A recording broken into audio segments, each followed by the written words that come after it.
आज का सेशन जो होगा हमारी हिंदी कविता साखी के ऊपर होगा। सबसे पहले मैं बता देती हूँ, ये कबीरदास जी की सुप्रसिद्ध रचना है। ये आपको 11-12 में भी साखी मिलेगी। यहाँ पर एक एक दोहों को मैं डिस्क्राइब करूँगी। सबसे पहला अगर हम यहाँ दोहा देखते हैं तो गुरु गोविंद दो खड़े काखे लागू पाए, बलिहारी गुरु आपनी जिन गोविंद दियो दिखाए। ये आप बचपन से पढ़ते आ रहे हैं। आई एम श्योर कि आपने इसको क्लास 5 क्लास 6 में भी पढ़ा होगा। तो प्रस्तुत दोहों में कबीरदास जी यहाँ पर गुरु की महिमा के बारे में बताते हैं। मैं इसकी व्याख्या आपको बताती हूँ। वह कहते हैं, गुरु एवं भगवान दोनों की तुलना करके गुरु के स्थान को ईश्वर से अधिक बताया गया है। कबीरदास जी कहते हैं कि मेरे समक्ष यानी मेरे सामने गुरु और गोविंद यानी कि भगवान दोनों ही खड़े हैं। मेरे सामने उलझन यह है कि इन दोनों में से किसके चरण मैं पहले स्पर्श करूं। कबीर स्वयं ही इस प्रश्न का उत्तर देते हुए कहते हैं कि पहले गुरु के चरणों में ही अपना शीश झुकाना चाहिए, क्योंकि गुरु ने ही मुझे ईश्वर तक पहुंचने का मार्ग बताया है। तो कहने का तात्पर्य ये है कि गुरु की कृपा से ही हम भगवान तक पहुंच सकते हैं, इसलिए गुरु का स्थान ईश्वर से भी बड़ा होता है। नेक्स्ट हमारा जो दोहा है, जब मैं था तब हरि नहीं, अब हरि है मैं नाही, प्रेम गली अति सांकड़ी, तामे दो न समाही। यहाँ पर हमारे जो अहंकार है उसके बारे में बताया गया है।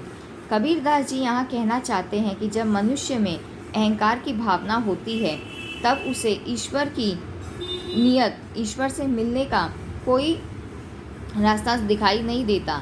ईश्वर का वास वहाँ होता है जहाँ अहंकार नहीं होता अथवा जहाँ गुस्सा नहीं होता। अहंकार और भगवान दोनों एक साथ कभी नहीं रह सकते। कबीर कहते हैं कि प्रेम की गली बहुत ही छोटी है, बहुत ही पतली है। इसमें दो यानी अहंकार और भगवान दोनों नहीं रह सकते। कहने का तात्पर्य ये हुआ कि अहंकारी व्यक्ति, जिसको अपने घमंडी व्यक्ति भी बोलते हैं, वो भगवान को कभी नहीं पा सकता। नेक्स्ट हमारी जो दोहे हैं, कांकर पाथर जोरी के मस्जिद लई बनाए, ता चढ़ी मुल्ला बांग दे, क्या बहरा हुआ खुदाए। ये बहुत ही अच्छा दोहा है।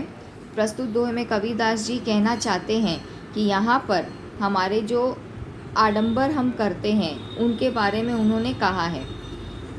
ये मुसलमान जो हैं यहाँ पर उनके लिए कबीरदास जी कहते हैं कि जब वो देखा कीजिए उनकी मजान जो होती है वो क्या करते हैं, मस्जिद के ऊपर ज़ोर ज़ोर से लाउड स्पीकर बजाते हैं। तो कबीरदास जी कहना चाहते हैं कि क्या उनका खुदा, उनको याद करने का तरीका जो है वो उसके ऊपर व्यंग करते हुए कहते हैं कि क्या तुम्हारा खुदा बहरा हो चुका है। क्या तुम्हारे खुदा को कंकर पत्थर जोड़कर जब तुम मस्जिद का निर्माण करते हो तो उस पे चढ़कर मुल्ला बांग देता है, अर्थात अजान की आवाज़ देता है। तो कबीरदास जी ये पूछना चाहते हैं कि क्या तुम्हारा खुदा बहरा है, जिसको याद करने के लिए तुम्हें ज़ोर ज़ोर से चिल्लाने की आवश्यक है। क्या तुम्हें वो अजान बजाने की आवश्यकता पड़ रही है। नेक्स्ट हमारा दोहा है, पाहन पूजे हरि मिले तो मैं पूजूं पहाड़, ताते ये चाकी भली पीस खाए संसार।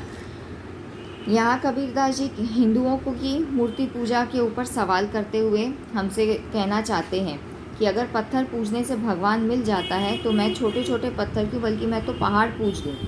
लेकिन मुझे एक चीज़ बताइएगा कि पत्थर उसी मूर्ति से बनता है जिस पत्थर से हम चक्की बनाते हैं, तो क्यों ना हम चक्की की पूजा पहले करें, क्योंकि उस चक्की से हमारा पेट भरता है। तो जिस चक्की से हमें अनाज मिल रहा है, हमारा पेट भर रहा है, तो उस चक्की की पूजा हम पहले क्यों ना करें। लास्ट में कबीरदास जी जो दोहा देते हैं, सब धरती कागद करो, लेखनी सब बन राय, सात समंद की मसी करो, गुरु गुण लिखा न जाए।